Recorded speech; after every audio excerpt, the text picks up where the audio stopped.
Hadirin ya Allah muliakan. Allah itu sayang banget sama orang-orang yang beriman. Allah tuh sayang sama kita, Ar-Rahman Ar-Rahim. Dan salah satu bentuk kasih sayang Allah kepada kita, Allah buat kebahagiaan kita bukan terletak di luar, tapi terletak di dalam. Karena kalau Allah buat kebahagiaan kita di pihak luar, susah didapetinnya hadirin. Tapi Allah buat di dalam. Gimana biar bahagia, bagaimana biar tenang, bagaimana biar hidup gak ketakutan, bagaimana hidup gak sedih.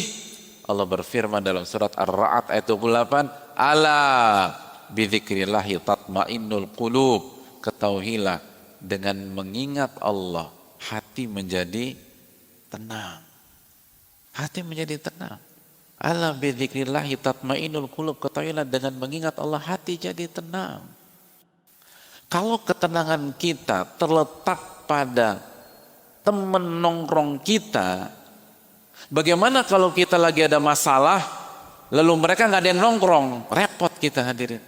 Kalau ketenangan kita ada pada sahabat kita, begitu kita lagi drop, kita telepon, miss call terus, dia nggak ngangkat. Oh, lu kemana aja mas? Kemarin gue lagi suntuk, lu ditelepon nggak bisa dihubungi. Suka begitu nggak hadirin?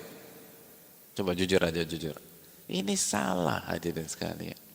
Allah jadikan ketenangan kita bukan terletak pada si A, bukan terletak pada si B, bukan terletak pada si C.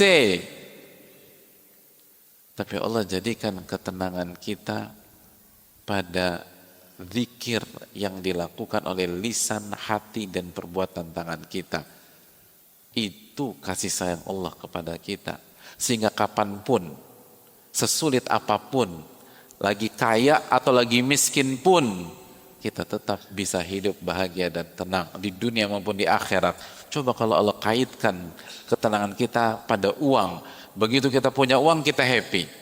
Begitu kita gak punya uang, berantakan hidup kita. Enggak. Hadirin, zikir itu penting. Hidup ini kalau gak pakai zikir itu gersang. Yang membuat kita hancur itu bukan kita gak punya uang, tapi kita lupa mengingat Ar-Razzaq yang memberikan rezeki kepada kita. Dan akhirnya ketika kita nggak mengingat Allah, kita nggak bersyukur. Dan begitu kita nggak bersyukur, la in syakartum la azidannakum wa la in kafartum inna azabi lasyadid. Kalau kalian bersyukur, aku akan tambah. Tapi kalau kalian nggak bersyukur, azabku sangat pedih. Catat baik-baik keterangan para ulama kita hadirin. Ibnu Aun rahimahullah mengatakan, ini akar penyakit dan ini obat paling mujarab. Apa akar penyakit dalam kehidupan? Kata Al-Imam Ibnu Aun, zikrun nasi da wa zikrullahi dawa. Mengingat manusia dan makhluk itu penyakit, dan mengingat Allah adalah obat. Yang bikin kita nyesek, kesel karena kita dizolimi, atau karena hati kita selalu mengingat orang yang zolimin kita. Gimana hadirin? Yang bikin kita nyesek itu apa? Sebatas kita dizolimi, atau karena kita ingatnya selalu ke pihak yang zolimi kita? Ibu-ibu, suami suka bikin ibu kecewa nggak? Sebenarnya yang bikin kita kecewa, yang bikin kita nangis, karena suami kita menzolimi kita, atau karena kita lupa sama Allah pada saat suami kita zolimi kita. Hadirin, yang buat kita nyesek itu bukan sebuah objek, bukan sebuah kondisi, bukan takdir Allah Subhanahu wa ta'ala.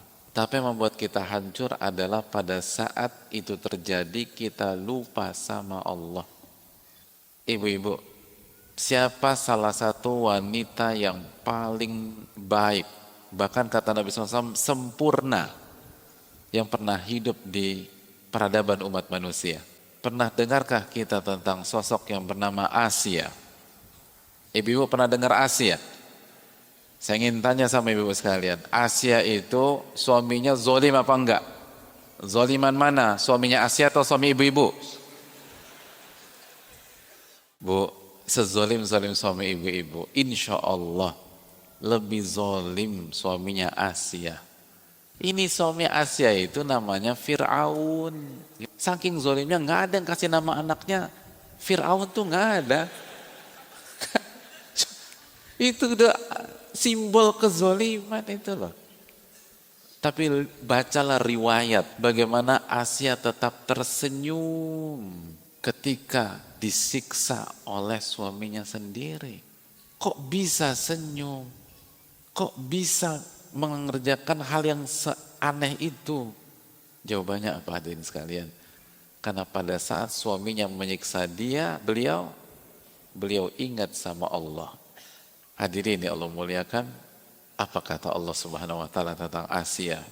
Allah berfirman dalam surat At-Tahrim ayat 11, "Idz qalat", ingatlah ketika Asia itu mengingat Allah dan berdoa, "Rabbi benili indaka baitan fil jannah." Ya Allah, tolong buatkan aku istana di surga.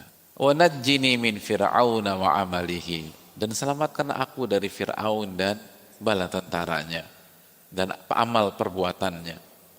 Wa najjini minal qaumidz zalimin, dan selamatkanlah aku dari orang-orang zalim. Siapa yang hidupnya lagi susah hadirin sekalian?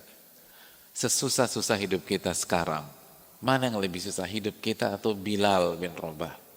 Ya Allah, pada saat di awal-awal dakwah di kota Mekah itu diseret, dirantai bahasa kita, dikasih ke anak-anak, diriwayatkan, dijadikan mainan kayak binatang, lalu dibaringkan, lalu ditindih dengan batu yang sangat besar. Ada kita ngalamin hari-hari ini seperti itu? Gak ada. Kenapa kita suka galau, suka update status, dan Bilal tenang-tenang aja? Karena Bilal ingat sama Allah. Yang diucapkan pada saat itu adalah Al-Ahadul Ahad, Allah Subhanahu wa ta'ala. Itu yang membuat beliau tenang dan akhirnya bersyukur kepada Allah Subhanahu wa ta'ala di tengah kehimpitan ujian-ujian hidup, sebagaimana Asia tadi bersyukur kepada Allah. Dan begitu orang itu udah ingat sama Allah dan bersyukur kepada Allah, maka dia akan bahagia, dia akan merasakan apa yang tidak pernah dirasakan oleh orang kaya yang hanya mengandalkan kekayaannya. Itu hal penting jemaah. Kekayaan itu bukan angka, tapi rasa. Kaya atau tidaknya kita bukan berkaitan dengan angka di tabungan kita atau angka di celengan kita. Tapi kaya atau tidaknya kita itu berkaitan dengan rasa yang kita alami dalam dada kita. Nabi kita SAW bersabda, "Laisal gina an kathratil arad, innamal gina gina nafas," atau kama qala. Kekayaan itu bukan kekayaan aset atau harta. Kaya itu bukan pada saat Anda banyak harta dan aset, tapi kekayaan adalah kekayaan jiwa, kekayaan hati. Dan kapan kita kaya hati?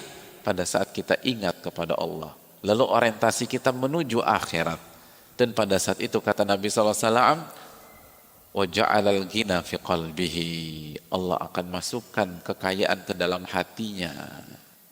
Hadirin, banyak orang itu gak kaya, tapi dia merasa mendapatkan apa yang gak pernah dimiliki orang. Makanya kan ulama dulu mengatakan apa? Sampai ulama sekarang, ulama kita mengatakan ahlu dunia, ahli dunia itu yakhrujuna minad dunia, mereka keluar dari dunia tanpa pernah merasakan yang paling nikmat dari dunia. Allahu Akbar. Jadi ahli dunia saat meninggal dunia, mereka ternyata belum pernah merasakan yang paling indah dari dunia.